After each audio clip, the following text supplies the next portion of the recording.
I have not denoted before. I have not stricken any bomb before. So why is it when you are going to judge Islam, you don't use me as a judge, but use somebody who is in the country who is so violent, whom I am even personally against the person? I am saying that, and probably those of us with all humility, who are decent-minded Muslims, who have a good understanding, probably have been too silent and have allowed the evil one to take the center stage. The loud ones. The loud ones to take the center stage. And then sometimes go there by some of the Western countries that have given support. For example, the US was in bed with Osama bin Laden for a long time. When it suited them. You know, and then they took him out in the end. But I think majority of populace do not know these things. So when the propaganda goes, then Islam is the one, but because they don't have the insight. But those of us who are reading. So more education. So for example, at one time, Mandela was declared #1 terrorist. Yes, definitely. At one time. He was fighting for his people. Apartheid, they were suffocating under the apartheid system. When he was fighting, they declared him #1 terrorist. But he ended up to be the #1 Democrat. Yes. When it's used. So we should be a bit more measured in our reasoning. Measured in the way that we reason. We're getting messages soon, but your quick one before who trained the PLO? Who trained Osama bin Laden? Who trained Libya leader Muammar Gaddafi? Yes. Who trained the Iraq leader? Who took out Kwame Nkrumah? Who took out Kwame Nkrumah? Who took out Lumumba? At the end, they are the same person who demonize you. Let's learn to know what our community is, so that we don't give our power into the hands of strangers. All right. Let's take a couple of messages from our own sister. Egbenyegbe. Today be today.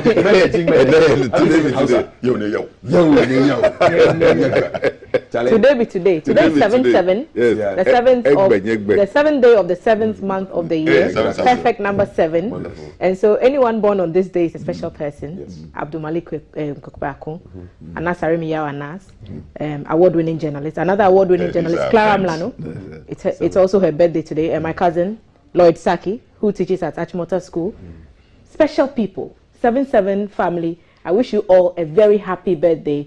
These are the thoughts of those who are watching us and not GBC's thoughts or opinions. So they assume their own responsibility for the thoughts they share with us on the screen. I'll go right to the top. Papa Sky says, no doubt most of these breakers are heading straight to Ghana. The borders need to be tighter than before. This ain't child's play. The IMF shouldn't sway this issue under the carpet. And that's what someone is sending to us now. Trisha sending good mornings. The downfall of almost all African nations, capital letters are greed, greed, greed. The truth has to be spoken. She says kudos to our astute panel. Our government shuts its ears to all wise counsel because they allow the devil to take residence on their shoulder and dictate to them. Must be very heavy shoulders if the devil is sitting on there. Trying to open this up. Good morning. Hashtag GTV Breakfast. Politicians don't accept their mistakes when they commit one, and they brag too much of whatever they do with taxpayers' money. The selfish interest must stop in politics. Salvation from Maijo sent us that message. Kweku says, God bless you for your work. And Reverend joins the conversation. Good morning, Mr. Kafui. The Nigeria issue keeps me thinking. Are there no CCTV cameras at the prison in this 21st century? So asking for better security at the prisons. Samuel Panti from Accra says, I'm enjoying the discussion this morning, but I'm sad. It is good these conversations are happening almost everywhere. With our fertile lands, why should we import tomatoes, poultry, and other foodstuff? Both the NDC and NPP have failed the nation. Unfortunately, Ghanaians seem to be losing hope because it appears to be happening and will keep happening every year. Unfortunately, during election, people will forget about all these challenges. Where are we going, Ghana? Samuel is asking some hard questions at the screen. Good morning. My name is Kobe. Please, our problem in Ghana here is partnership. In what way is partnership a problem? Perhaps come clearer so that we can appreciate your point. Alhaji Hamza from Pig Farm, salute your resource persons this morning. Truth be said, we are where we are today simply because of corruption, reckless spending, and arrogance. This government is not ready to listen to advice from experts. Today, look at the amount of monies we have put into the National Cathedral, then you turn around and tell teachers they should sacrifice. We should tighten our belts when you don't even have belt hooks. Let's get serious in this country. Alhaji Hamza dropping jabs there. That's quite a long one. Seriously, our leaders, as a matter of fact, the whole government machinery should bow their heads in shame. We wouldn't have found ourselves where we are today if they had been listening to the freely given top-wise managerial tips from our ever-resourceful panelists on the hashtag GTV Breakfast Show. Nevertheless, it's never too late for them to turn a new leaf by tuning in now to listen to top-notch economic tips on the show to facilitate their negotiations with the IMF. We are now importing brains from GTV Breakfast Show for them since, well, according to you, hashtag GTV Breakfast, always at their service. GTV Breakfast Show this year, Papa Efwa Women's Gold sent us that message. Okay, manager says, good morning. It's so disappointing to learn that this is the 17th time the nation has run to IMF begging. I won't be any surprised if Ghana is put up for sale. Like Sheikh said, the government should be humble enough to Ghanaians. And I'm going to try and pick a few more from the bottom. Our leaders are misleading us is what one of the viewers is saying. Good morning. God bless you for the good work we are doing. I'm just going to scroll straight to the top and try and pick a few of the newer messages. 10% of all the money we'll get from the IMF will be used to pay for X-Crusher in 2024. You didn't tell us your name or where you're reaching us from. CAF and the team, good morning. Ghana should take a cue from what is happening next door in Nigeria. The Greek minister ought to resign or be fired. He has failed Ghana, according to Amandieu. IMF only helps correct structural deficiencies in the economy and leaves us to continue. Problem is, once they leave, we continue with the wastage and thievery. Remember, the IMF helped restructure the GRA in 2010. In 2003, they introduced us to public procurement procedures. We only put an act on it. Winner is the one who's making these claims. Good morning, Kaf. We have preached in prisons in Maiduguri, Borno State of Nigeria for over 5 years in the 90s. One of the prisons I used to visit was the maximum prison in Maiduguri.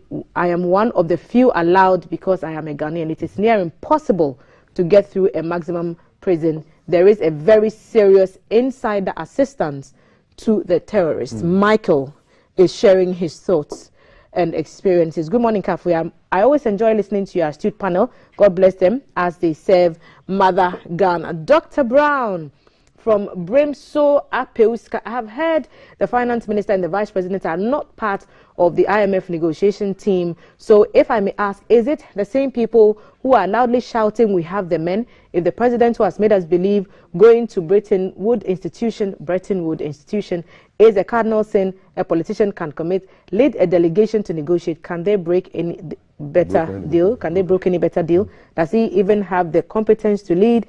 It isn't belated. They can still consult JM for free advice. Posterity is indeed judging us. Opinions from Brown here. Good morning, Kafui. We say Islamic terrorists because those evil guys who started these Boko Haram use the Quran as their background. John Abbott is saying this from Sakumono. Okay. And this is the one that says they are heading to Ghana and expressing concern about the borders. So I scroll back to the top and I read more messages. Good morning, Kaf. Our leaders must turn back to hear from God. They are doing everything possible with their own strength. That is why they are suffering to make things work for them. Richard has gone spiritual on the board this morning. Reverend comes back with another long one. Do we know that if all the public sector, both formally working race and informal, should come together and form a common front, the country will be better? The problem of Ghana is the inability of the people to think outside party colors. All ministers must belong to a professionally recognized body, elected by the members of the said body, and still bonded by the constitution of the body they belong to. If this wisdom is applied, square pegs won't be put in round holes. I think the point is made. GTV Obed here. I know more important than speaking is listening. It is about time our leaders in both parties humble themselves and listen. After all, if a fish is going stale, it starts with the head. Our leaders should adjust the way they think and take heed to counsel from the wise. More greens on the screen. Good morning, team. I agree 100% with the great men in your studios, but if not for them, Ghanaians' peaceful nature through their sermons daily, the hardships we are in, the Ghanaians would have violently attacked the political leaders in government and opposition.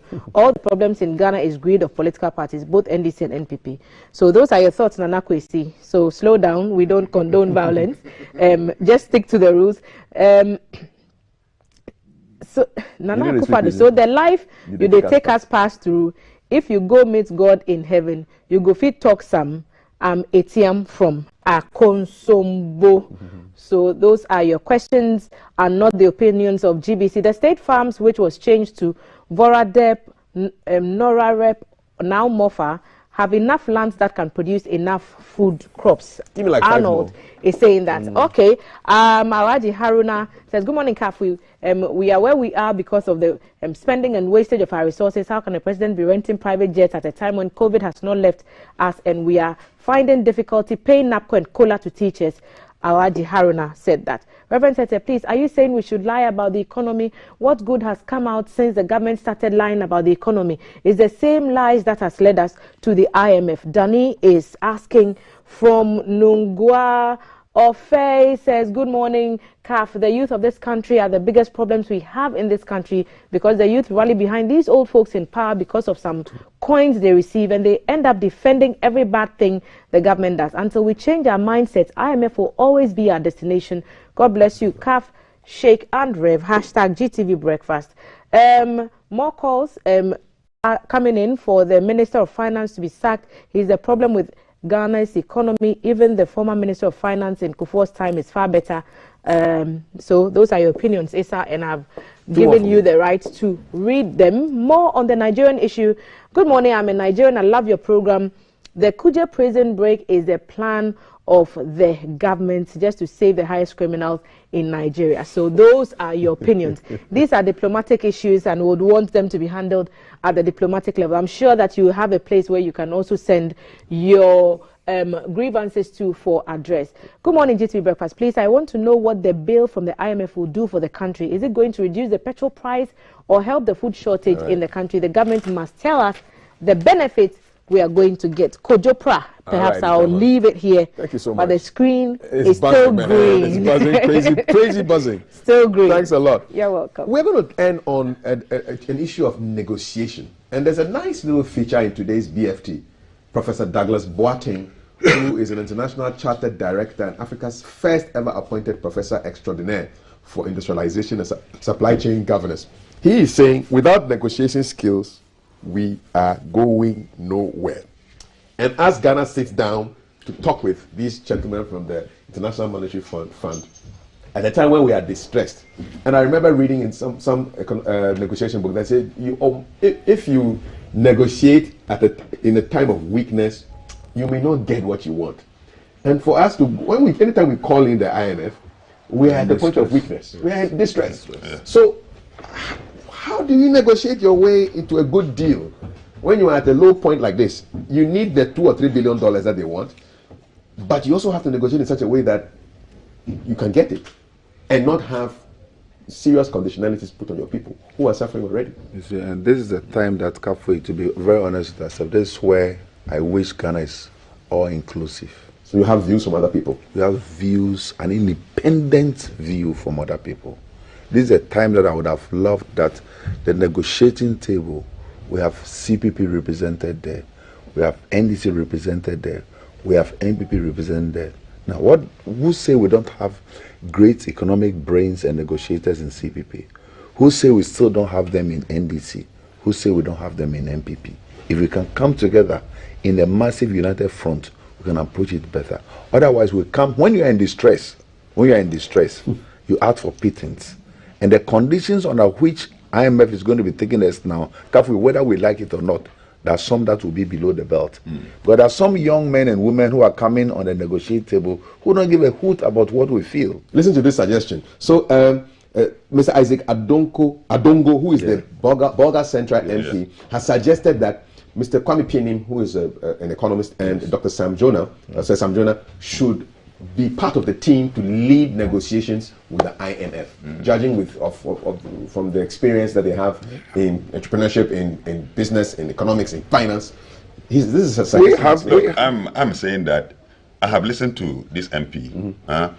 He seemed to have a good appreciation. In all humility, I would have thought that he would sound humble to even offer himself. No, he thinks there are people better than him. No. Because he knows if he offers himself, they'll say, "Do you are an NDC man?" No, he knows he will not be offered. It is because the way all of them have addressed this issue. It is From a because partisan of point of view. exactly that is. But I have listened to him. I mean, such a person, you cannot tell me that he has nothing to offer.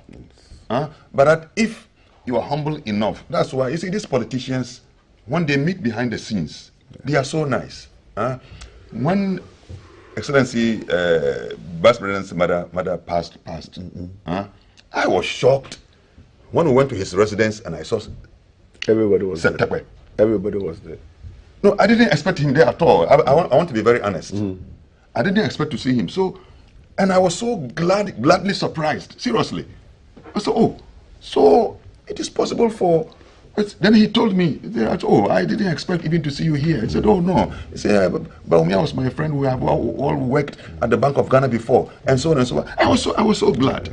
So I said, "So what is it that takes away the humility or the good heart behind the scenes to call him phone?" They said, "Look, it appears the country is. I mean, can we talk? Can we talk?" I'm expecting. Look. The former president and the current president, for example, a certain phone behind the scenes talk. You see, take away this public censure. I mean, the human ego. Once you insult him, you declare him, but that in humility, if you can do some goodwill talk behind the scenes and offer that, look, in my view, this is what the way I thought that if we do go this way, though you are in charge, but my humble if we can meet somewhere, take some coffee, take some tea. Nobody knows that the current president and the former president are talking. This is the way I want to see it. See, where we have reached is this good heart. Good heart. Take away the arrogance. Take away the arrogance. Okay. Use good heart and talk, so that when things become good, all of us become beneficiaries. But that, look, this is our national, anything you bring, look, from COVID to national security is politicized. When the president is talking about COVID, we are doing this, the opposition is also saying this. Now to national security, does national security has a political color? When the terrorist bombs a market, police escorting a political color. Army. Does it show that the bomb of the terrorist has respect for this party or that party? Go to the market when it bombs and see whether there's respect for somebody who's a Muslim or a Christian. Bomb no the respect. No respect. Go to the hospital where people are dying and the terrorists think that this is where I will hate. Maybe sometimes it's our president who is lying down there, or former president who is lying down there, and this man go there, or somebody goes to a whole farm and sets fire, or our prisons is broken into. Now they are using. You see, so please But Ghana, I say, somebody asked me, we met some group somewhere. Somebody asked me, is Ghana peaceful? I say Ghana is relatively peaceful. Relatively, yeah. Ghana is people are queuing to buy. Ghana, we are not queuing to buy petrol. Yeah, Sri Lanka, crazy. We are able to move around the country. We go to a meeting in a hotel, you don't see security. In Nigeria, first time I went to Nigeria and I entered the hotel. I mean, right from the airport. You see, so let's appreciate. I say, hey, what's going on here? Let's appreciate the little we have. But like the Reverend said, I mean, him and all other religious people, we believe in God. We believe in God. Take away God from an equation and you see what will happen to us. But that's what is happening. We've left God. So let's bring back God, but in all honesty. All right. When we pray, God bless our homeland, Ghana, the God factor that we put there. And when we end our national pledge, so help me God, so help me God. Don't forget this. When we swear people in office, in the courts, we end up so. Now it has become a tradition. Any office, private offices that we put people will say, when we do the pledge, you see, we swear them in office. So it means the God factor is something but God factor means that we must also live by his righteousness. Live by his righteousness. Yes. These are words that we can wrap up nicely with. But I cannot leave here without giving you some breaking news. So, we don't have a resignation culture here, unfortunately. When somebody resigns in Africa or Ghana, it's big news. That's like you see. But in the UK, live news on the BBC's portal Boris Johnson to resign as Tory leader, but remain as Prime Minister until autumn. And so he's going to be, the UK Prime Minister is to resign as the leader of the Conservative Party today, the BBC is told, following further ministerial resignations. His ministers have been leaving him. It's not even funny. But he'll continue to serve as Prime Minister until the autumn to allow a new leadership contest to take place. So one of his ministers said, he told Johnson he must go now, 2 days after being made Chancellor. This is the Chancellor who's telling him this. And a couple of people have resigned. And so this is the breaking news. He's to resign as leader of the Conservative Party today, but remain as Prime Minister till autumn so that there can be a smooth transition. I wonder how that will affect the people in the UK. It's bad for their party. Yeah, It's bad for but that was up and coming. That was up and coming. I mean, he's gone through. He's gone through those phases. In fact, he's even survived for that long. Even the one before him also survived. There was some COVID standard to when they were supposed to be in lockdown. They were partying. He was having fun. Man. So he's gone through a lot, and his greatest confidants have really hit him very hard. So I think this was up and coming actually. Yesterday I had a chance. I had a very great visit by a very good friend there, the Director of Finance for House of Lords and House of Commons, Emmanuel Quaison. He was with me till about Ghana. Yes, early hours of this morning. It's about 1 a.m. These were some of the things we're talking discussing. about. Yeah. So he's gone. Yeah, he'll be leaving sometime tonight. Why will you know if he resign for Ghana? Yeah, I think that has not been part of our mindset and culture. Do you think we are like chiefs? Because chiefs don't resign. Chiefs sit on the throne until they die. You do so to say, look, I was in charge, but probably I have not been able to give off the best. Is it pride? I think pride. We don't accept responsibility. We don't accept responsibility. So you accept responsibility and then honorably. That's why I'm saying there's something called honorable resignation. Honorable resignation. You see, what it means is that you want to step back and now allow somebody in to give it a new look, come from a different perspective, and see whether something can be done. And you have nothing to lose when you do so. Are people embarrassed about resigning? Or say that, man, I got it wrong? I think so. That's why when they do not do, then they are sacked. People prefer to be sacked. And that is the sad. But that's I would rather want to resign than be sacked. Yeah. So it's a culture we need to work on very well. If you are not able to do it, give way for somebody else to come and do it. Trust me, all the ministries we are talking about in Ghana, there are people who are equally good, even within the parties, that can take them. But people create a mess and they still want to hold on to power. And so it's a mindset. We need to change our mindsets. And I keep saying that in order for Ghana to survive, we need a massive united front. When we get a massive united front, we can put all the minds together. Then we can call people to check, people to book, and we can speak into people's life. Okay, so just that breaking news, Boris Johnson, UK Premier, to resign as leader of the Conservative Party, but remain as Prime Minister until autumn, following further ministerial resignations this morning. So he's resigning as leader of the party. Until autumn, he will remain as Prime Minister to allow a new leadership contest to take place. That's the breaking news on our show. Thank you so much for being part of us. Reverend Dr. Lawrence Tete is the founder and president of the Worldwide Miracle Outreach. And Sheikh Arimial Shaibu is the spokesperson for the National Chief Imam. I am your spokesperson. Please, before you go, can we pray for Ghana? All right, we pray for Ghana. Father, I agree with Sheikh Arimial, myself. We pray for Ghana. We pray for the wisdom of Solomon. We pray that as we go onto this negotiating table, it should be devoid of political colors, but seek Ghana. I pray above all things that Ghana will not sink, that this will rather be a stepping stone for us to realize ourselves to fulfill scripture, that if my people who are called by my name will humble themselves and pray and seek my face and turn from their wicked ways, then will I hear from heaven, forgive their sins and heal the land. God bless you. Amen. Amen. Amen. Thank you very much. Just a quick note before I go. So one of his resigned ministers, the Science Minister George Freeman, says Boris Johnson needs to hand in the seals of office, apologize to Her Majesty, and advise her to call for a caretaker Prime Minister. Charlie, I like it, man. You're not just leaving, but you must go and apologize for misbehaving. Go and tell her, I'm sorry, madam. I've messed up. I like it.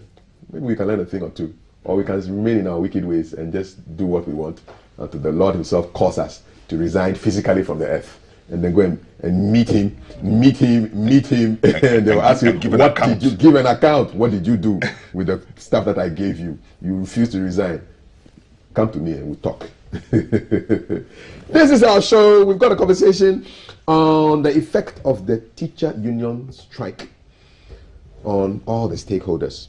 What is the government's response? So that's a conversation that Thelma will be having with her guest. And then we'll be giving you a chance to just express what is on your heart, what is in your mind. You can rant on a Thursday like this. So we'll give you a number, you call, you tell us what's on your mind. It's as simple as that. We're going to give you some good music from a man who, when he died, it was like our brother died. You know, he was such a wonderful guy. Ghana went into a severe state of mourning. And I also think about somebody close to me who died on this day 2 years ago, my big brother. So this one is dedicated to his memory, Edward Senna Day. Oh. And this is from Lucky Dube. It's Not Easy.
Lucky Dive, it's not easy. Great son of the soil.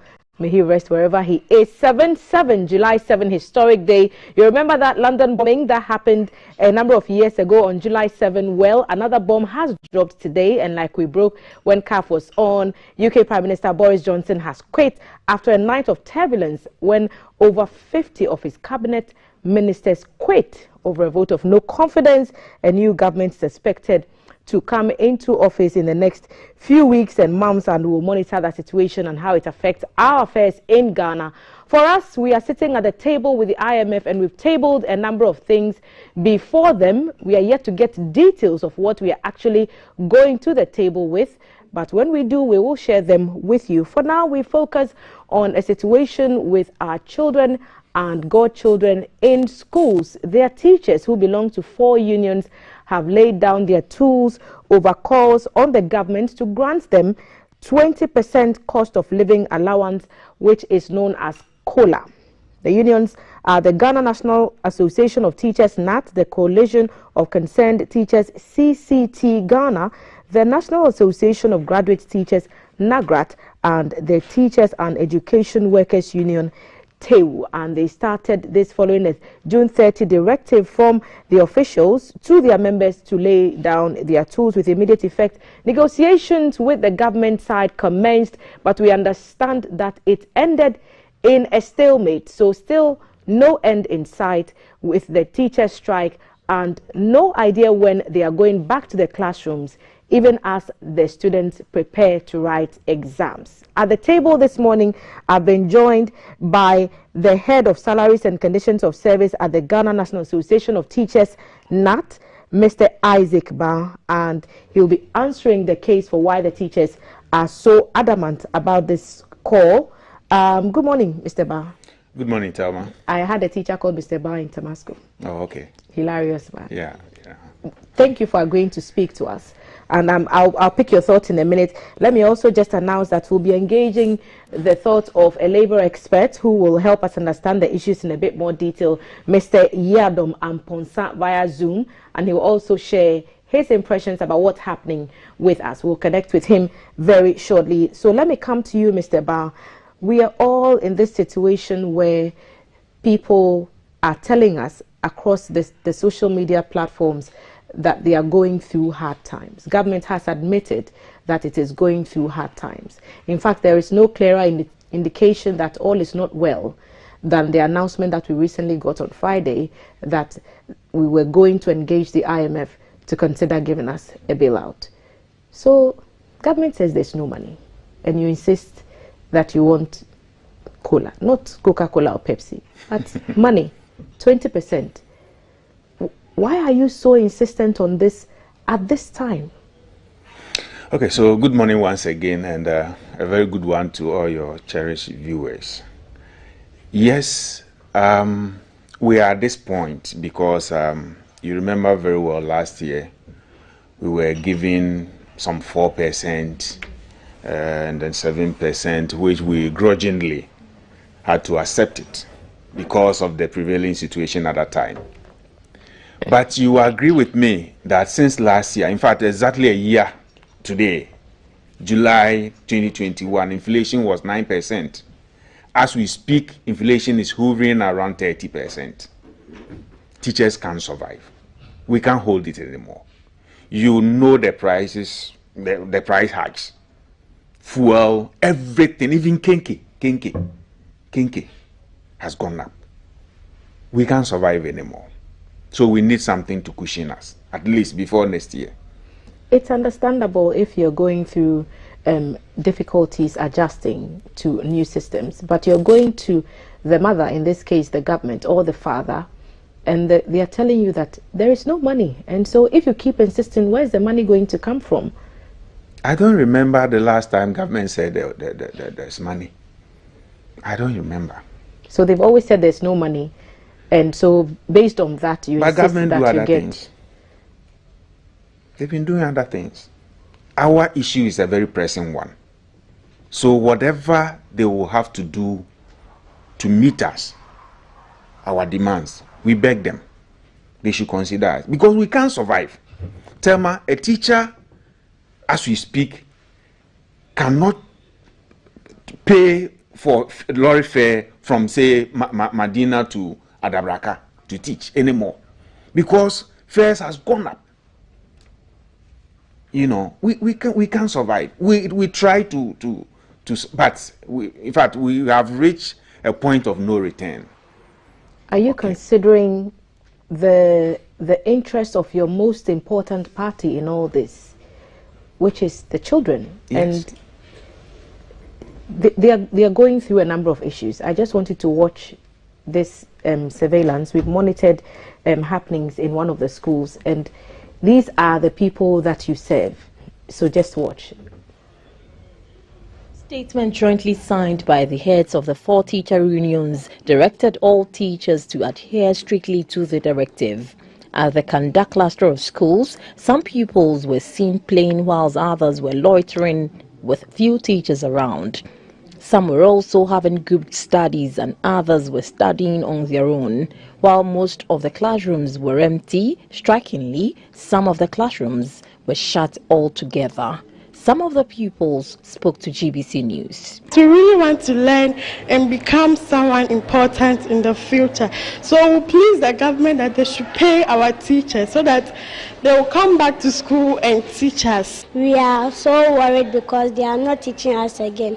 And we like to be learning in the school, not be staying in the house. And it is affecting us. Our future is at stake. We are begging the government to come to our aid and help our teachers and pay them. At the Nima cluster of schools, the pupils were there in their numbers, but there was no effective teaching, though some teachers were seen in the classrooms and on the premises.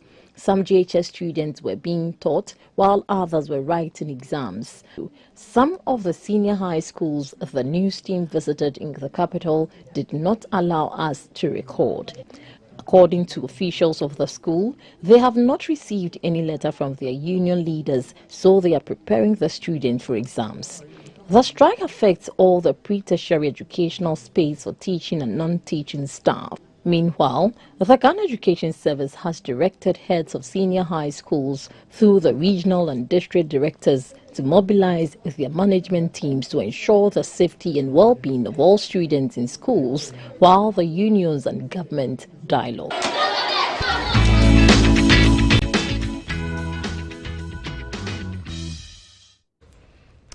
So a report from our news and governance channel GBC News on what is happening in some of the schools in Accra in the wake of the strike by the teacher unions. Mr. Isaac Ba is the head of salaries and conditions of service at the Ghana National Association of Teachers, NAT. And we'll be also joined by Labour Expert Yado Mamponsa on phone, who will also share some opinions with us. Mr. Ba, these are the children that you are teaching. We are seeing some who are playing, others are loitering. If you are studying, some of the classrooms are shut. Outside Accra, we are hearing that some of the children are even going back to farming. Does it bother you that this is happening? And they should be preparing for their exams, really. You should be helping them prepare for exams. Thelma, you see, it's very pathetic. We shouldn't have gotten to this stage. We shouldn't have gotten to this stage at all. Don't forget, we are also parents as teachers. We are also parents. Nobody should think we are insensitive. Where we find ourselves now started way back last year. It was somewhere in December that we alerted government that, look, where we are now, we need some sort of cola to cushion us. We wrote to government, we organized a press conference. We did the same thing in February. Then during the May Day, when the president himself was there, we told him. We did a follow-up with a letter. Okay, as we speak, no response. So this thing didn't start yesterday. It started way back last year. We shouldn't have gotten to this stage at all. So yesterday there was a meeting, and you went into the meeting hoping for what? I just want to find out what you were expecting and what you got. So you were hoping to get what? So already we made a proposal of 20%. and then we were invited yesterday. The Minister of Education was there, the Minister of Employment and Labor Relations was there, his deputy was there, the CEO of Fair Wages of Salaries and Working Condition, Fair Wages of Salary was also there, the Chief Labor Officer himself was also there. So we were happy we had a team like that. Actually, reps from finance were also there. So we met a team and we were thinking we were going to start the process, okay? But they came and they brought nothing. They didn't say anything about our proposal. Not at all. What they said was we should go back, get our teachers back to the classroom. We felt so insulted.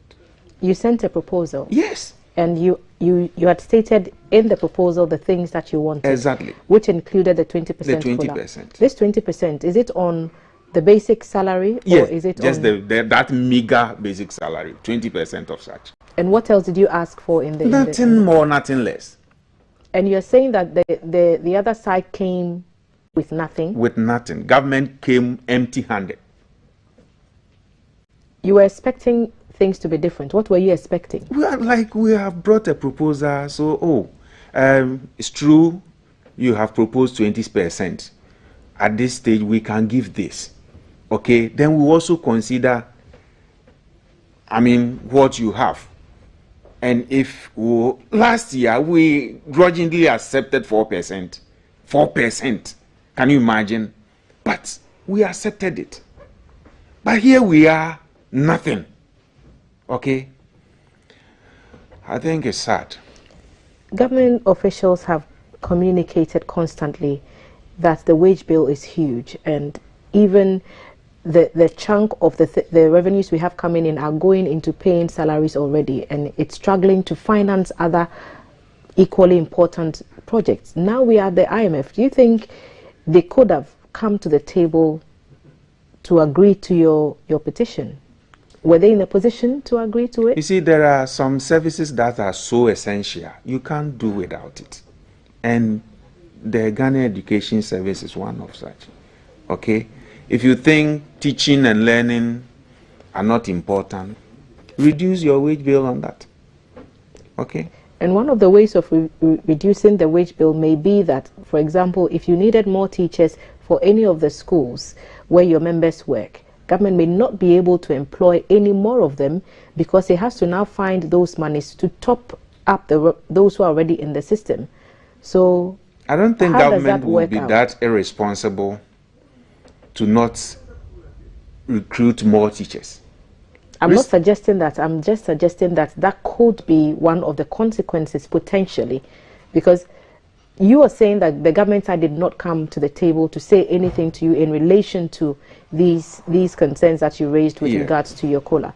I'm just asking if you've considered the possibility that this could be a consequence of what you're asking. You see, last year, one of the conditions for accepting the 4% was the fact that if we had gone beyond that, they would have frozen recruitment. So like I said, we grudgingly accepted that. But this time you came with nothing. Okay, and we won't accept that.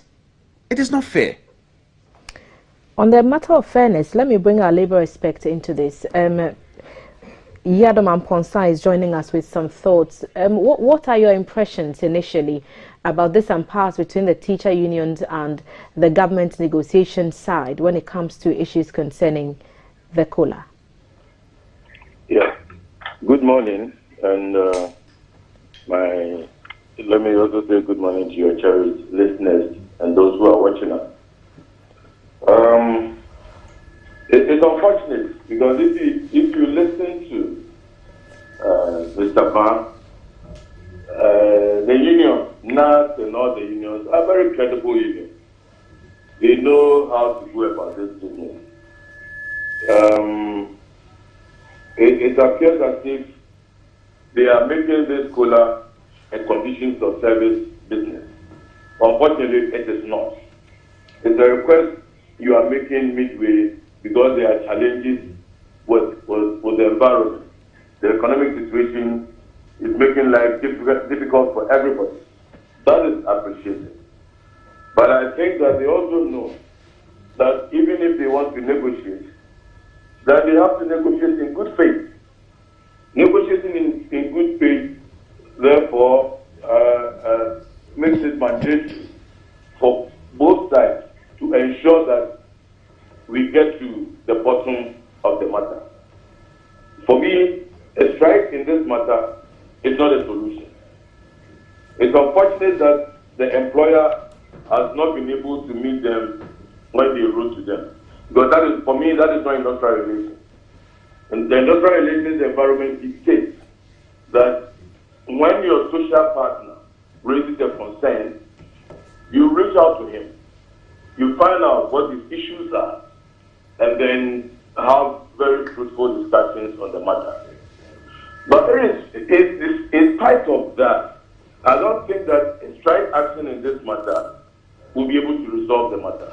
So, a quick clarification. When you say COLA should not be considered as a condition of service issue, what exactly do you mean there? Yeah, because they know the issues that the items that they consider to be conditions of service items. Your salary, the allowances to receive, which are actually in your conditions of service, and all other related items. COLA is not one of them. COLA is an interim arrangement that employers and employees agree to from time to time, depending on certain conditions. But I mean, normally in this country, COLA has been paid a few times, but this has always been paid in replacement of salary adjustment. Okay, but that doesn't negate the fact that if things are tough, you cannot talk about COLA. But for me, I'm worried about the approach. When you mentioned that it is paid from time to time depending on certain conditions, do you think those conditions are existing now? No, normally what happens is when we pay, the employer will pay COLA when he cannot give you, a full salary adjustment. So assuming in 2023, government says that, look, I cannot give you a salary adjustment, and therefore I'll pay you COLA. What it means is that the COLA that he pays will not reflect on all the allowances that are tied to salary. But if you give him a salary adjustment, then it will affect everything, overtime, everything that is tied to the salary. If rent is tied to the salary, it will be affected. But if you pay him COLA, COLA will only apply to the salary, and it will not affect the other conditions. Right. Now, yesterday there was a meeting, and the teacher unions were there. One of the representatives, Mr. Ban, who you just heard, is telling us that government came to the table with only one request, and that is to ask them to return to the classrooms, and not a direct response to the petition that they had put forward. What do you make of that decision by the government side? I think I approve of the government's position, because if we are in a social relationship, we are stakeholders in a social relationship, and you cannot negotiate with someone when you tie his hands behind him. Okay? So I think the right thing to do is to go back to work and as we open negotiations for the matter.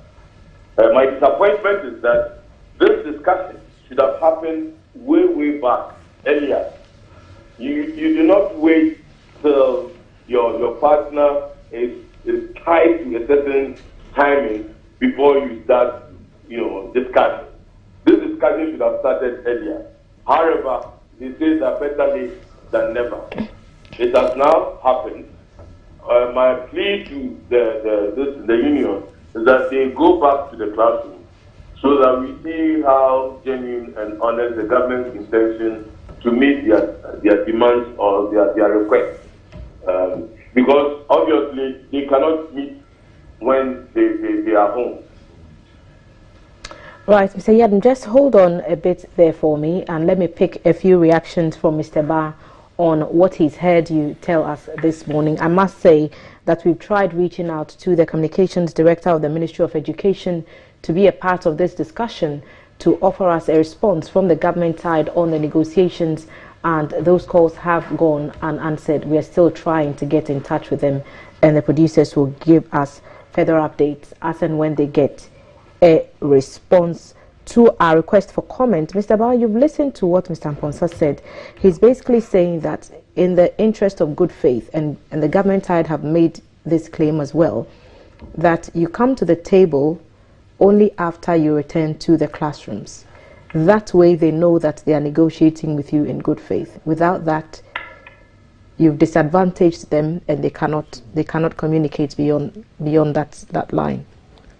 Okay, so Thelma, thank you, and I appreciate the point from Mr. Amponsa, but he should, like he indicated, we didn't wake up yesterday to declare strike. You know, this thing started way back last year. Okay, so if you are at this point, who should be blamed? Is it not the government? We wrote to you, we organized press conference, we gave you all the signals, and you were adamant. Okay, and this is where we are. In fact, yesterday when we met, if government had proposed something, then we will know that, oh, government is serious. But what happened? Look as if government is not serious. He's not taking us serious. Mr. Amponsa also made the case that COLA is not a condition of service issue, and so you shouldn't make it out to the public as such. Okay, that is true. We are aware, we know. But look, when we're giving the 4% and 7%, those things has eroded, you know, as we speak. Even in fact, the time we were giving the 4%, like I said, inflation was 9%. In August last year, it came to 9.7. December, it came to 12.6. And as we speak, it is around 30%. So we are not in normal times. We are aware that this is not part of our conditions of service. But like I said, we can't survive anymore. We can't. We just can't survive. We can't go to school. Have you also considered that, as you also say, that we are not in normal times? Even government appointees are taking a 30% salary cut. Other moratoriums on travel, we are being told, as part of austerity measures to bring us back into a good place, are ongoing. We are in negotiations with the IMF. Everyone is being asked to make a sacrifice. Doesn't that include teachers? So if you are paid like 30,000 and it is reduced by 30%, you still have something to go home. Who's paid 30,000? But you know how much they receive. Those whose salaries have been reduced by the 30%, we all know how much they receive. Do you know the salary of a teacher? Maybe you can tell me. Our salary can't take us home anymore. No, give us an idea of what we are looking at, because if you want the Ghanaian people to believe that the situation is really that dire, I even feel ashamed to mention it. You are not mentioning names. You are just giving us a range and giving us a feel of what the situation really is for your people. A teacher called that he's surviving with 400 Ghana a month. But that's not what is being paid from controller. Come again. Basic salary around 1,500, 1,800. You know, it's not nothing. So even this 20% that we are asking for is not anything big. You are saying that the salary of the basic salary of a teacher. We have levels. Okay, we have levels. It ranges between 1,500 to 3,000. Some people don't even get that kind of money in a month. They are not teachers. Those people are what really are the demands? Because these are graduates. These are graduates. The teachers that you are talking about. Yes. And you feel currently, that some are holding PhD and all that as teachers. In the 1,500 to 3,000 Ghana cedis a month bracket, there's not enough room for a lot of things to be burdened on those monies, and because of that, you are asking for more. Look, because of that, we have gone in for loans. Loans. We are saddled with loans just to survive. So where we can't survive anymore, because if you make about 10 teachers here, you won't even have one who takes his or her full salary within a month. All of us, we are all under loans. But you make a decision. You make a decision to go for the loan based on certain. If the salaries were better, why? You know, because we were trying to survive. Thelma, maybe from here I will show you a pay slip and you. But that's what I expected you to slide one right across the table for me, so that we see an example of what's coming in and what's going out of a teacher's salary, and then we can better appreciate. But I've given you the range. You have between 1,400 to 3,000, and more of that is going into loans, which the teachers just to survive. Which the teachers chose because we rent. Okay, we pay rent. We all live in Accra here. We know how much a single room costs in a month. At times you need to pay an advance of 30,000, 40,000 just to have a decent place to lay your head with your wife and children. Okay, so definitely you must go in for a loan. I must say here again that we have tried to reach the communications director of the Ministry of Education to give us a response from the government side on the situation with the teachers, but the calls have not been responded. Mr. Yadom, you've also heard Mr. Barnes' counter argument when it comes to what you had to say about COLA and it not being a condition of a condition of service issue. They're saying that for what they get coming in and the kind of expenses that they make, it's just not enough to keep body and soul together. Does that sound fair to you?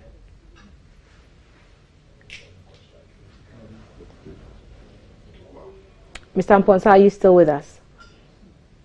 I think we may have lost him there. But again, Ministry of Education, Director of Communications, our team is trying to get in touch. No, I hear you clearly. Mr. Amponsa, thank you so much. I'm saying that Mr. Ba has also responded to what you've just educated us on the demands that they are making of government. You've also heard his side of the story. Does it change your stance or does it soften it a little bit since you say that you support the government's decision to come to the negotiation table only to ask them to return to their classrooms? Not at all. Not at all. You know, industrial relations is actually, it sits very well on law. Okay? We have the labor law guiding us. So I expect that with the teachers union being so well versed with the law, should have resorted to our labor law. If you want to actually embark on a strike, there's a legal process to follow. Why would they follow the legal process? Okay? And for me, I don't want us to link this to salaries and things like that. Everybody knows that we are not in normal times. I can tell you, 3 days ago, I bought fuel I have a small car I use. Normally, I fill that tank before December with 200 cedi, full tank. Last Monday, I had about between half and a quarter. When I tried to fill it, it cost me 520 cedi, more than twice what I would have used to fill the car. Okay, it's a problem. But that doesn't mean that we need to set aside the law, because then we endanger the environment. I would have preferred that the unions would have gone through the process, written to their, not right for COLA just like that. Write to them that, yes, we've been writing to you on this for a number of times. You are not listening to us. You are not responding to that. If you don't come to the table by this day, we are embarking on a strike. You write to your employer. You copy Labour Commission. If by 7 days you've not heard from them, you can now strike legally. Right. Let's come to Mr. Ban with this. Did you do all these? We have done all that. And you have a record to show that you did. Yeah. You wrote the letters. At a point, Labour Commission, I think they invited us. No, that after you declared the strike, the Labour Commission invited the parties to have a meeting. But you're saying that you sent these notices before the strike? Yes, we've written to Labour Committee. Okay, Mr. Amponsa doesn't quite side. I don't agree with that. There's a difference. Mr. Amponsa is not working with us. But I'm sure that these things can be easily verified, can't they? Yes. We have written to the Labour Commission on some of these things already. Okay? And the response was? Nothing came out from that. Nothing came out from that. And they're saying that your strike is illegal. And but the strike is also in the law. Perhaps it's because of what Mr. Amponsa is alluding to, that perhaps the legal process to go on strike was not. See, I understand where Mr. Amponsa is coming from, but I want you to know that, Mr. Amponsa, where we are now, we don't have any option. We don't have any option. Mr. Amponsa, do you think the teachers have any other options, and what options would they be? Yes, they have an option. What options are those? What I'm saying is that the relationship between the employer and the employee is a legal relationship. It's governed by rules and regulations. Okay? So if they had written to the employer stating that if you don't come to the table by this day, we do ABC. That is what we call notice. Not when you go on air and express your feelings and what you would do. But Mr. Ba insists that those communications, those written notices did go out to we have even written to the president of the country. Yeah, you wrote to the president requesting for something. You see, there's a difference between requesting for cola and saying that because I've requested for cola on 1, 2, 3 occasions, you are not listening to me. This is what I'm going to do. That is what the law says. Not what you want. As for what you want, you can always put it across. But the action that you are taking, for which you have to be protected by the law, is what I'm talking about. We'll take a few messages, Mr. Amponsa. Stay with us. Let's see what the public thinks about these divided opinions and views that we have at the table this morning. We are talking to the teacher unions who are on strike. We are also talking to Labour Respect, Yadom Amponsa, who's sharing his views on what is happening with us. We're trying to get in touch with the Ministry of Education to make the case for the government. We have not been successful. Mr. Isaac Ba is the head of salaries and conditions of service at the Ghana National Association of Teachers, and he's making the case for the unions. What are your thoughts? Our WhatsApp number 05555 CAF is at the screen. Messages. What are people saying? Your messages responsible for them. A lot of teachers. Okay, teaching is a calling, just like some other professions. I'm not being insensitive, but I'm an inborn, assertive elderly woman. The teachers are putting their wants before the needs of their wards. Some of the kids will be loitering on the streets, and touch wood, any unscrupulous person can harm them. Some of the parents would not be able to go to work because there's no one to take care of the children. Their timing is wrong. After all, the entire world knows that our country is in a dilemma, and sadly going to the IMF for support. A lot of teachers siphon money away from the kids through extra classes. They always find a clever way to make money out of the children. A lot of us went to basic school, and we are aware of their deeds. They should give us a break, says Trisha. Good morning, GTV. Mr. Ban is telling 100% truth that teachers are surviving with bank loans and MTN quick loans. Ichia, government should come out as soon as possible and respond to the teachers' grievances for the betterment of the kids who are the future leaders. John wants to speak to me off air. Okay. Good morning, GTV. What Mr. Ban is talking about, like the 4%, he doesn't have to hit on that because those guys calling themselves government go and sit down again and ask for people. Ask for these people. Let's give them this. Likely any percent of all that 20%. I want Mr. Ban to say we need the 20%, nothing more, nothing less. So that's a really aggressive and assertive person. Thank you very much. So more messages. Yakusi is saying, I'm hoping your discussion. I'm enjoying your discussion with the NAT rep. Teachers have been taken for granted for far too long in this country. When the teacher union started this COLA somewhere last year, December, government did nothing about it and increased our salary to by just 4%, but increased theirs to over 70%. The most annoying institution in this whole issue is the National Labour Commission. Where were they when this whole issue started? So they finally found their voices. What is sauce for the goose is equally sauce for the gander. arrest my case. And he's been arrested. Yakusi from Sunyani. Area comedy fans. Yo, keep sending us a comedy fan.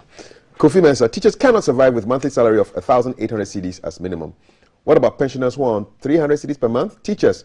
Good morning. Please, where are the primary school teachers' laptops? Teachers in the SHS and JHS have got theirs a long time. What about those in the primary schools? Solomon, Doma, East. More messages coming in. I want the government to know that our teachers have families to take care of. So if no money, teachers should just sit back home. Madu Traore, teachers' strikes and effects. The emotions of teachers are being evoked. Those were the days. Not anymore. QT Yadom, almost in tears. Okay, you were talking about something completely different happening on the economy with imports, blah, blah, blah. Teacher salary is hand to mouth. Even the teacher's pension is not up to a fraction of what they receive as ex-gratia. Teachers need a better standard of living. Sami Manuel from Kumasi, Tafo. I think Mr. Amponsa is not putting himself into the teacher's shoes. Bwidi from Swedru. Kojo Tufo. Come on, Tama. I think Mr. Isaac Bayan, our teachers, should come again. There are laws in this country. Most of their stands are out of the law. How can you go on strike because of cola? Interesting. Reverend Dr. F. Ekwedu, with the teachers issue, listening to Labour Man on the phone, I feel he knows something about what the panel person is talking about. He's just being smart. Teacher unions have a legal team, and I'm pretty sure they consulted before getting there.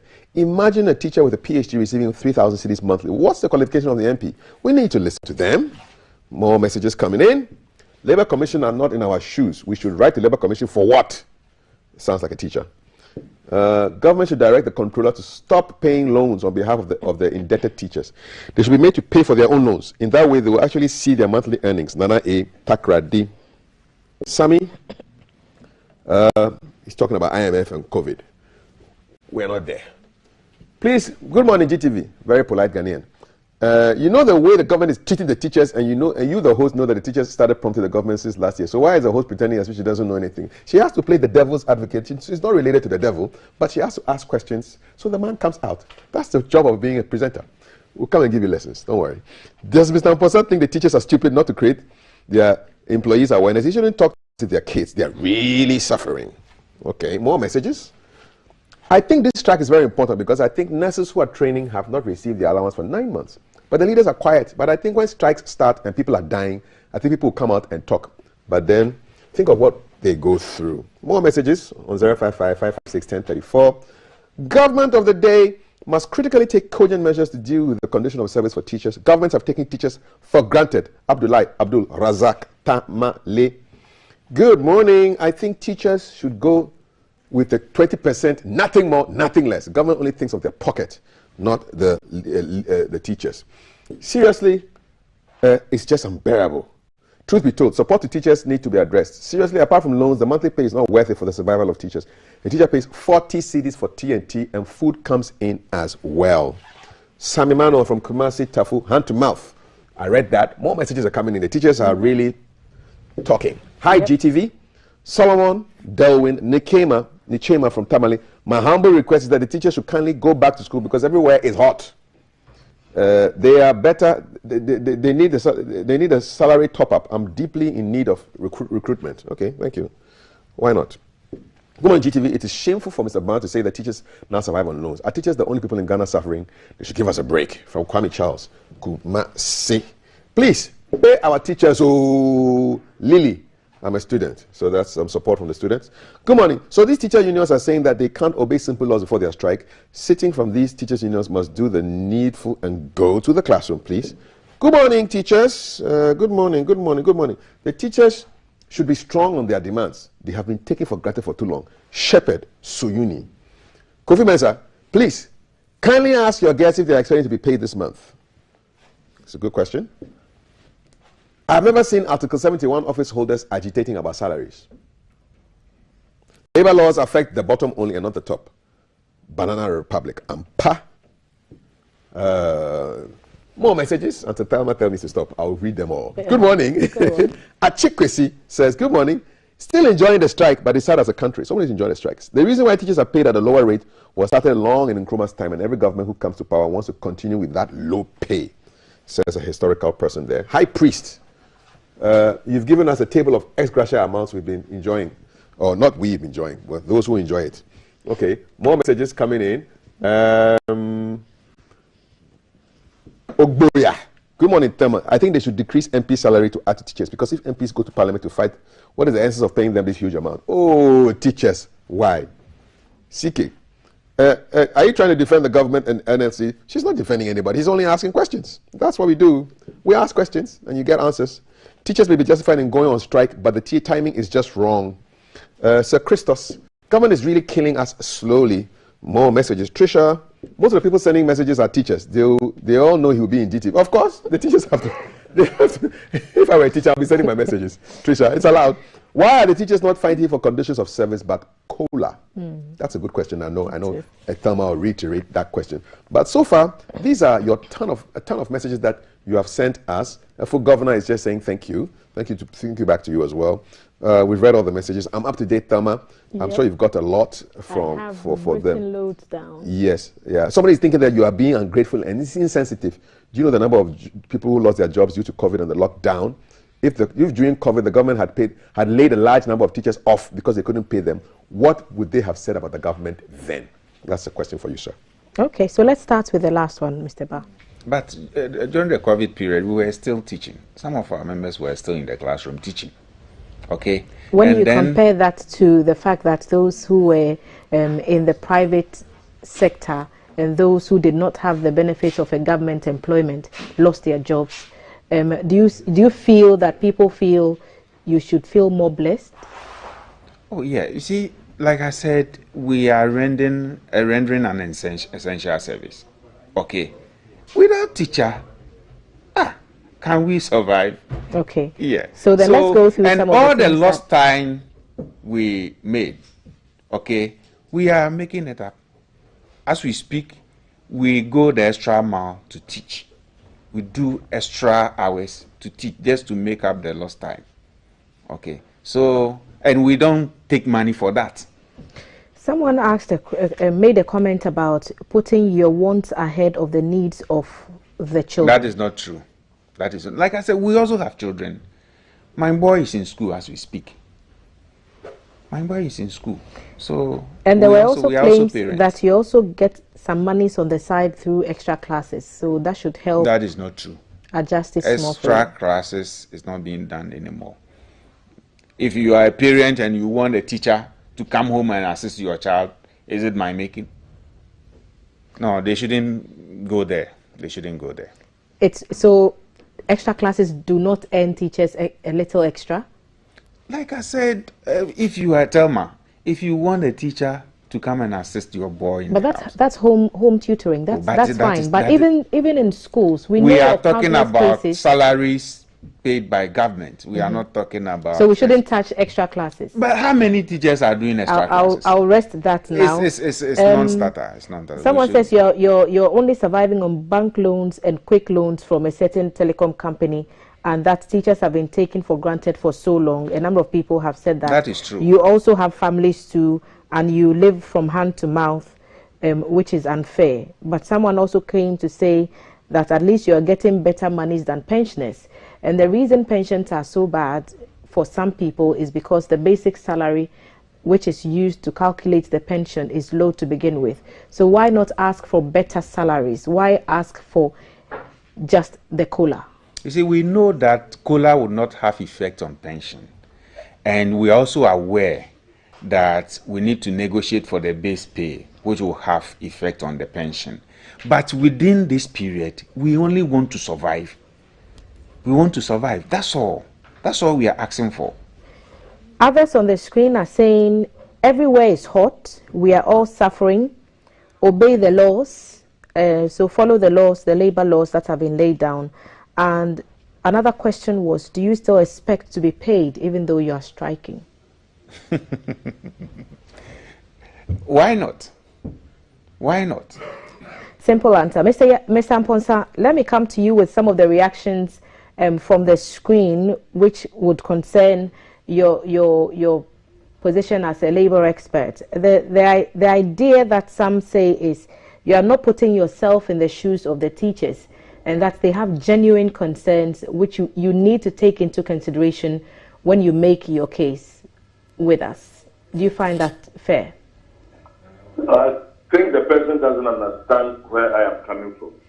My position is that this is industrial relations.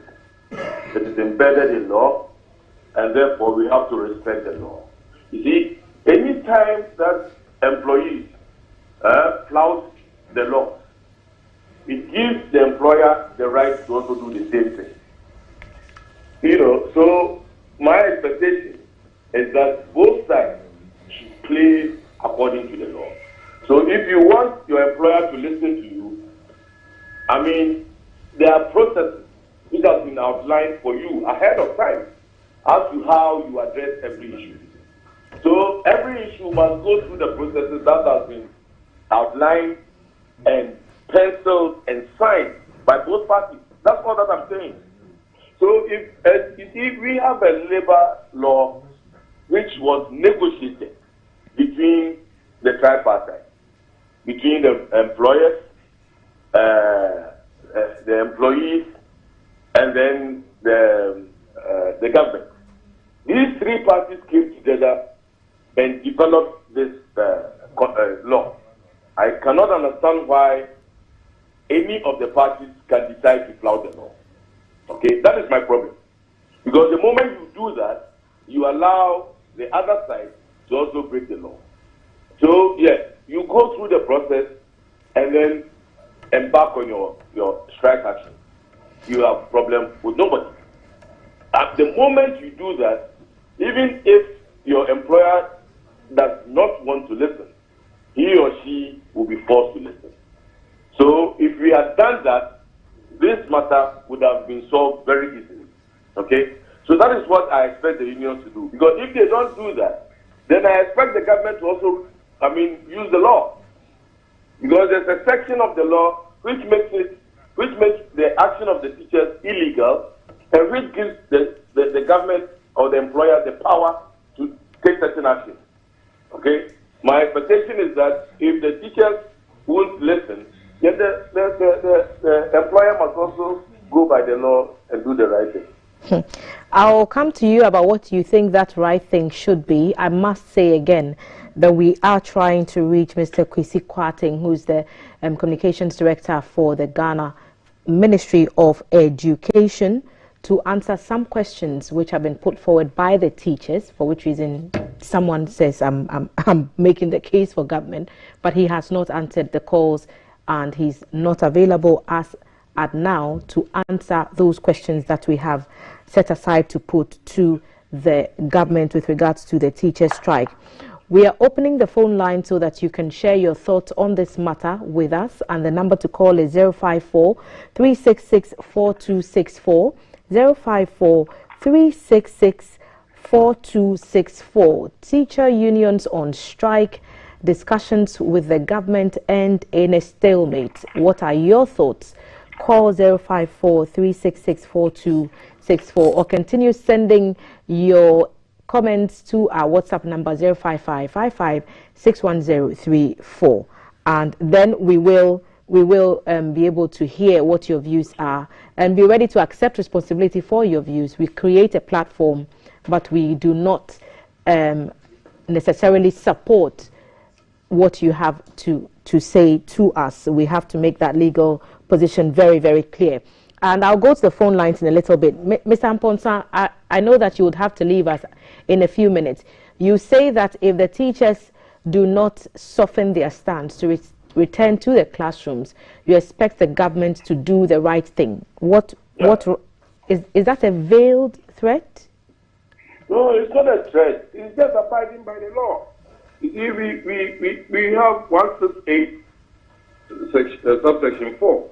So without prejudice to subsection 2, a worker who takes part in an illegal strike may have his or her services terminated by the employer without notice for breach of his or her contract of employment, or may forfeit his or her remuneration in respect of the period during which he or she engaged in the illegal strike. And I think that if you see the way government employees embark on illegal strike, it is time for the government to be strong and nip it in the bud. And I think this can be a very good example. The teachers are about 360,000. They are a lot. So if the government can be bold and take an action that will bring them to some resolution, I think it will help. All right. Mr. Amponsa, thank you so much for sharing a part of your morning with us. Labour expects Mr. Yadom Amponsa speaking to us, sharing his thoughts on the teacher union strikes. Like I said, we have been trying to get in touch with Kwesi Kwarteng, who is the Communications Director at the Ministry of Education. He has answered his phone and he's joining us now with some answers for Mr. Ba and his other colleagues in NAT and the three other unions who are agitating for COLA. Mr. Kwarteng, good morning. Thank you for joining us.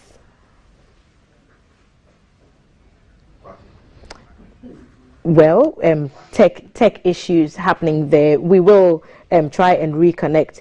Mr. Ba, Mr. Amponsa is of the view that there is a laid down law to be followed, and that if one party is seen to have gone against those laws, then the other side can also take the necessary actions in that line. Do you think that it would be fair if the government were to push this button to say that you have gone against the laid down procedures and so we are also free to do A, B or C? You see, I listened to Mr. Amponsa again, and I think I want to repeat it, that Mr. Amponsa is not being fair with us at all as teachers. You know, he's aware, and I told him this thing didn't start yesterday. It started last year when we started giving the warning signs. Okay? And we have gotten to a stage that we can't hold it anymore. Right? I mean, nobody should think that we are asking for a favor. Nobody is doing teachers any favor. Like he suggested, government should go ahead to dismiss all of us. We'll go home. 360,000. If that is what he's suggesting to government, they should go ahead. We are ready for that. So now that this first meeting did not go the way you expect, what should the next stage, what would your expectations be for the next stage? And I'd like you to ponder on that while I speak to the Director of Communications to try and get some answers for you. Mr. Kwesi Kwarteng is speaking for the Ministry of Education. Good morning, sir. Hey, good morning, sir. The teachers are not happy this morning and they are saying that they cannot, it's bread and butter issues for them and they need that COLA to just give them a little cushion. They claim that government came to the table with no response to their offer and all they got was go back to the classroom, and they don't like that. What happened at the meeting yesterday? Okay, Tom, I believe from the position of government, the teachers' demands or their concerns are very legitimate and ought to be looked at. And government believes that there are issues that they are going to engage. Government only began the meeting with an appeal from their side to the teacher unions that yes, in as much as we are going to engage you on the issues and the concerns that have been raised, they appeal to the teacher unions that in the first place they should consider calling off the strike while government continues to engage them to be able to find a solution to whatever issues or concerns that they have raised. The appeal is not necessarily a substitution to whatever consideration that government will provide relative to the substantive matters that have been raised. The appeal was only to say that, well, at the end of the day, we may or we won't have to resolve this issue. But in order to not stress the issue and probably make the impact dire on these innocent school children, we are just pleading with you to consider calling off the strike. Well, usually you know that negotiations, a lot of times it takes quite some time, where parties may come in with their positions, a lot of times entrenched positions, and subsequently they shift more to the middle grounds before a consensus is built and then parties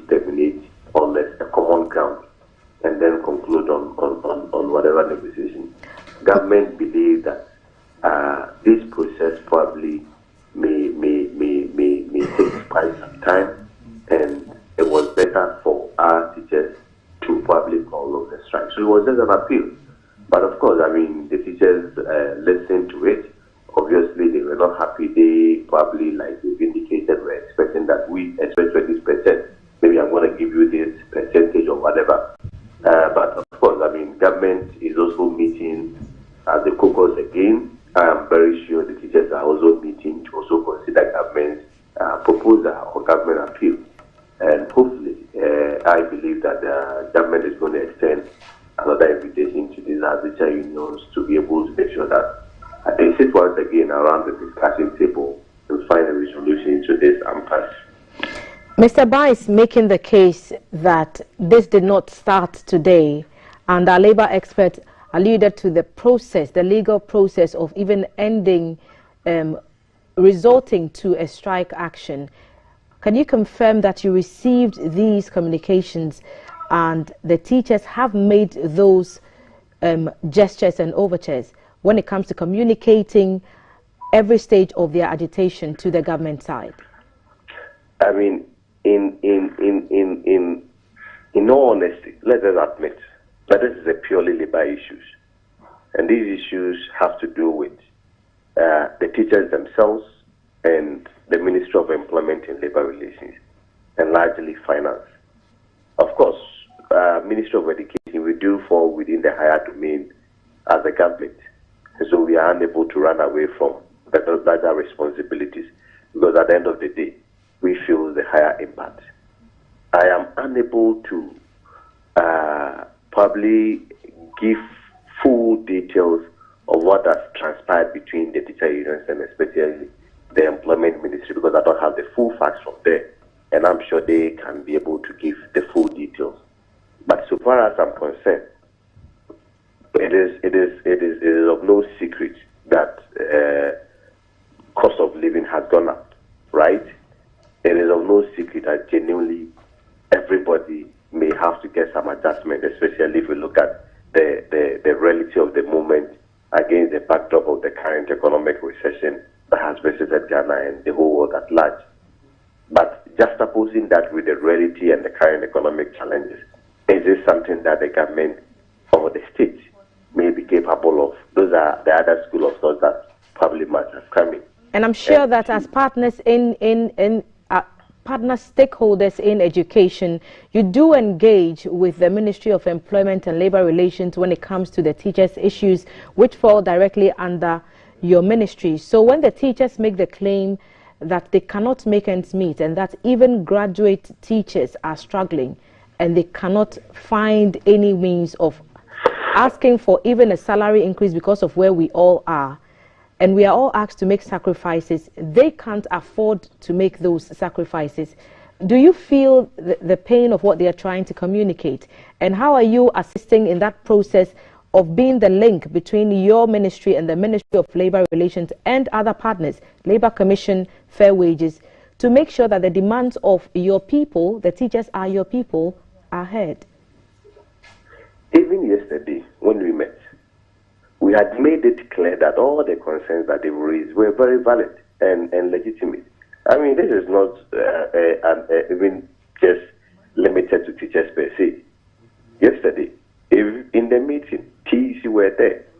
So it even goes beyond teachers and considers the broader industrial, how do you call it, in industrial space. It is not really about probably even teachers, because, like I said, let's look at even all the indicators that surrounds, how do you call the current economic order. Obviously, every concern that has been raised are legitimate, and we as Ministry of Education and even government at large believe that yes, cost of living ought to be raised. But the fundamental question is just opposing with our economic situation. Is this something that the state is capable of? Those are the questions that probably we may have to ask ourselves. I mean, I speak on phone to you as a spokesperson for the ministry. I believe that within this economic order, I also need a cost of living allowance. Genuinely, I mean, everybody should expect that. But you see, the impression that we make, I am not a labor expert. I mean, we have a labor expert on the line.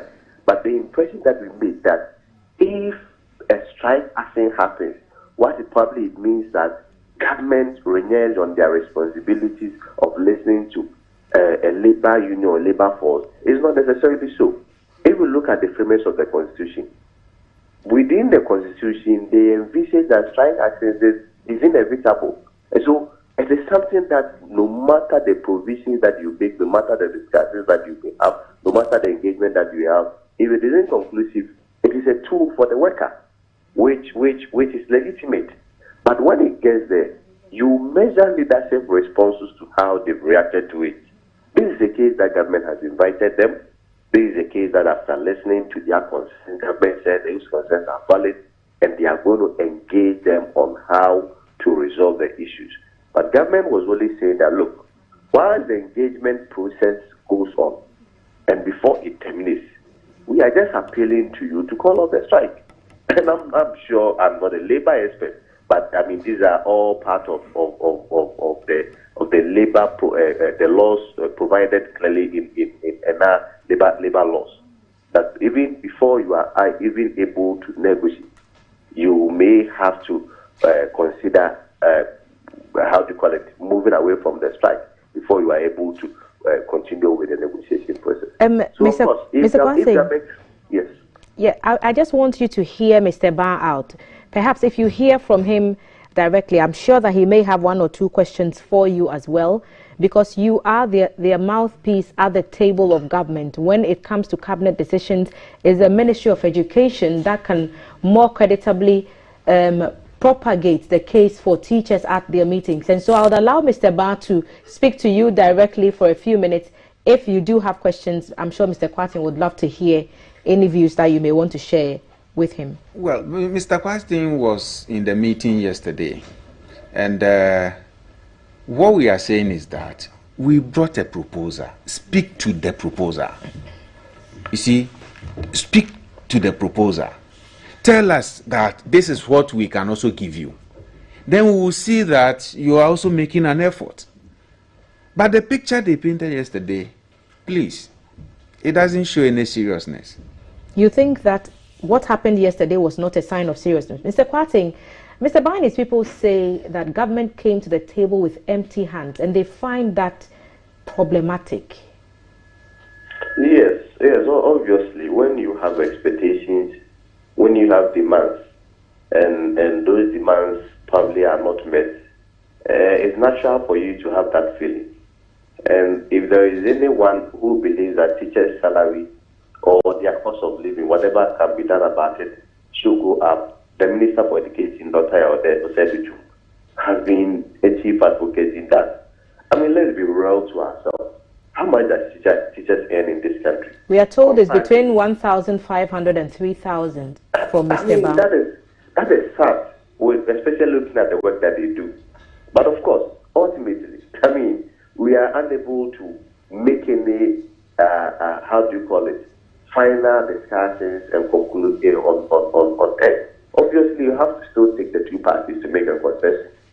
That's what I'm saying, that at the end of the day, government made their position that we are going to engage you, we are going to listen to your concerns, we are going to discuss your concerns. But before that, we do not want the impact to be dire. The consequence that probably may be caused by not calling off the strike as we go into the negotiation will be more devastating. And so there was just an appeal. And at no point was government position only based on the appeal.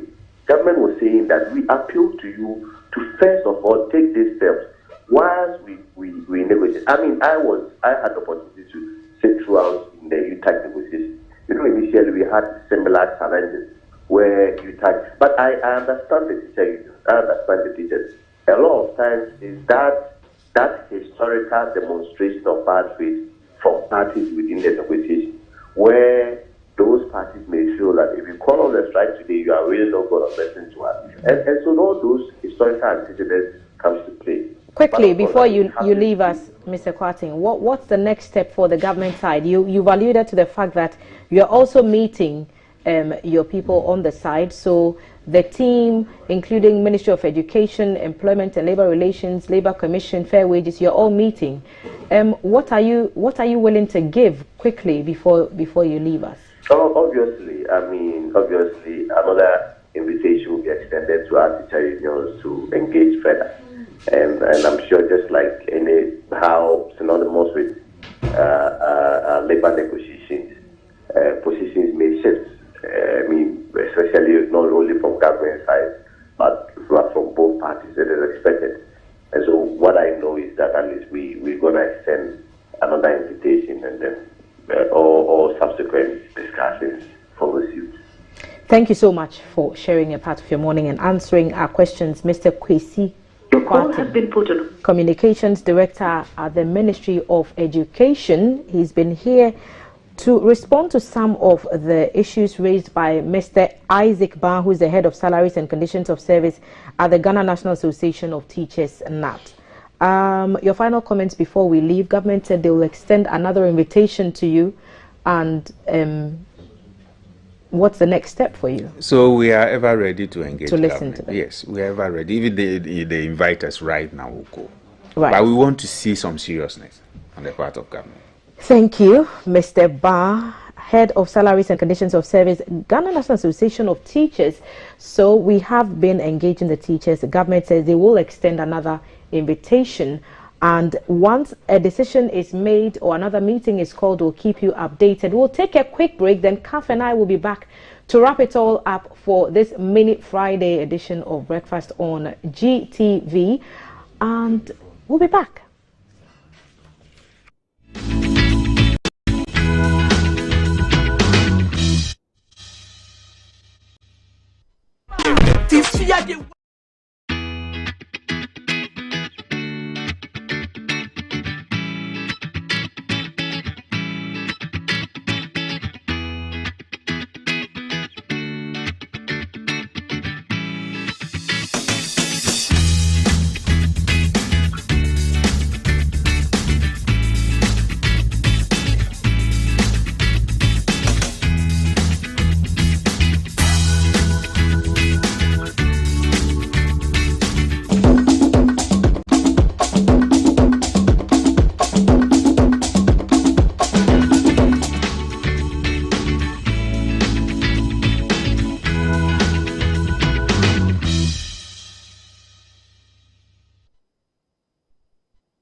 We are wrapping it up, and this has been GTV Breakfast on this day, 7 July 2022. Massive birthday shouts to veteran journalist Abdul Malik Kwekubako and ace investigative journalist Anas Aremiyao Anas from Clara Mlano in the GBC newsroom, who is also celebrating her birthday today. Happy birthday to you, girl, and we are proud of you. Keep winning more awards and we'll continue to celebrate you. Another big birthday shout to Bridget Bonnie of TV Administration from Auntie Ellen, who is the head of TV Administration. She says she loves you. All you people are special. And I keep saying there's a special one in my house too, who is also a 7-7. Lloyd Saki, you teach at Achimota School in Accra. Big love to you. And this is how we wrap. CAF, eventful day. Yes, very much so. And I'm throwing it back with some Kube toffee. Oh, nice. Throwback Thursday. So we're already off to a good start of our weekend, even ahead of the Friday. So do keep safe out there, and we'll be back tomorrow to do it all over again. Remember to follow our social media handles and like our pages, share our content, and we'll be back tomorrow.